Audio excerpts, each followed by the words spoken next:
વિશેષ ફોજદારી અરજી નંબર 803/1998 ગુજરાત હાઈકોર્ટ દ્વારા અપાયેલા તારીખ 7/10/1999 ચુકાદા સામે ગુજરાત રાજ્ય દ્વારા સ્પેશિયલ લીવ દ્વારા આ અપીલ દાખલ કરવામાં આવી છે.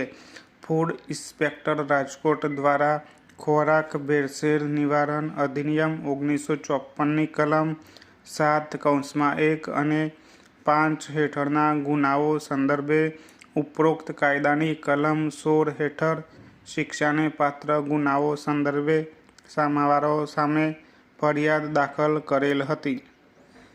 ઉપરોક્ત કાર્યવાહી જ્યારે પડતર હતી તે દરમિયાન પ્રથમ સામાવારા દ્વારા સ્થાનિક આરોગ્ય સત્તામંડળ પાસે રાખેલા ખાદ્ય પદાર્થના નમૂનાનું બીજું વિશ્લેષણ રિપોર્ટ સેન્ટ્રલ ફૂડ લેબોરેટરી દ્વારા મેળવવા માટે કાયદાની કલમ 13(2) હેઠળ અરજી કરી હતી.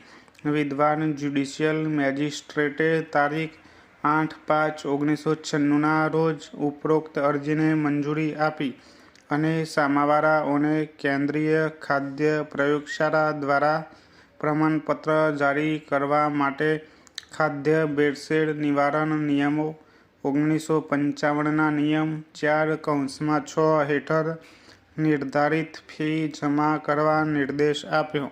સામાવારાઓએ ન તો ઉપરોક્ત રકમ જમા કરાવી હતી અને ન તો ફી જમા કરવાના ઉપરોક્ત નિર્દેશને પડકાર્યો હતો. લગભગ 1 વર્ષ પછી સામાવારાઓએ વાંધો ઉઠાવ્યો કે અધિનિયમ અને નિયમોની જોગવાઈઓને ધ્યાનમાં રાખીને તેઓએ બીજા વિશ્લેષણ માટે કોઈ ફી જમા કરાવવાની જરૂર નથી. વિદ્વાન એડિશનલ ચીફ જ્યુડિશિયલ મેજિસ્ટ્રેટ ગોંડલએ તારીખ 18/9/1997ના આદેશ દ્વારા ઉપરોક્ત વાંધાને ફગાવી કાઢ્યો હતો. સત્ર અદાલતે પુનઃનિરીક્ષણ રિવિઝનમાં આ આદેશને સમર્થન આપ્યું હતું. સામાવારાઓ દ્વારા સદર પુનઃનિરીક્ષણ રિવિઝનના હુકમને નામદાર ઉચ્ચ અદાલત સમક્ષ વિશેષ ફોજદારી અરજી નંબર 803/1998 થી પડકારવામાં આવ્યો હતો. માનનીય ઉચ્ચ અદાલતે તેના તારીખ 7/10/1999ના આદેશ દ્વારા અરજીને મંજૂરી આપી અને વિદ્વાન મેજિસ્ટ્રેટ અને વધારાના સત્ર ન્યાયાધીશના આદેશોને રદ કર્યા અને જણાવ્યું કે કલમ 13(2) હેઠળ નમૂનાનું વિશ્લેષણ કરવું એ રાજ્ય અથવા સ્થાનિક સત્તામંડળની જવાબદારી છે અને બીજા વિશ્લેષણ માટે ફી ભરપાઈ કરવી અથવા ચૂકવવાની આરોપી પર કોઈ જવાબદારી નથી.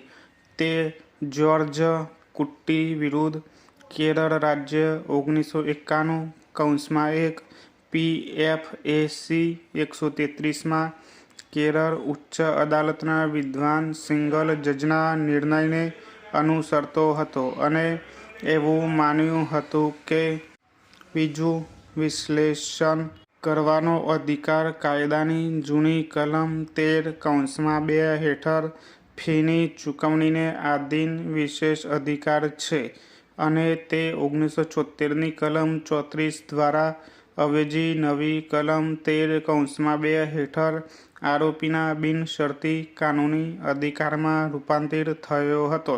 પરિણામે વિદ્વાન મેજિસ્ટ્રેટને આરોપી દ્વારા કોઈ ચૂકવણીની જરૂર વગર આ બાબતમાં યોગ્ય પગલાં લેવાનો નિર્દેશ આપવામાં આવ્યો હતો.